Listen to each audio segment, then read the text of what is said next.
Here's a surprising fact. The more money you make, the more credit card debt you're likely to have. And the more credit card debt you have, the more likely you are to need OppU. Let's get started.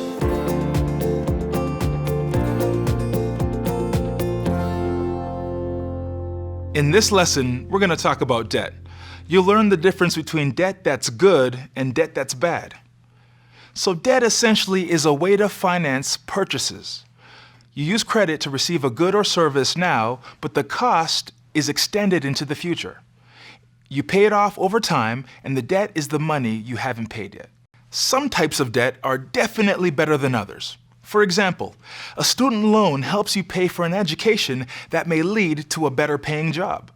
But if you borrow money for something that won't help you get ahead, that use of debt is probably bad.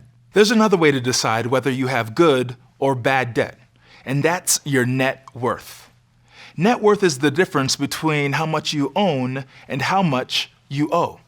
If you owe a lot more than you own, you might have too much debt. For instance, some people look like they have a lot of money, but what they really have is a lot of debt. So if you can't make minimum payments on your debts each month, you have too much debt, no matter how big your house is. Sometimes people get into trouble with debt because they borrow too much money. Other times, it's because their income changes.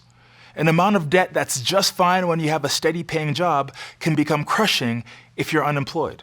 Having too much debt often means you have no cushion for getting through rough periods. A broken water heater or a medical emergency cause major financial crisis that can lead to more debt and more problems. If you have difficulty managing debts, your credit rating can take a hit.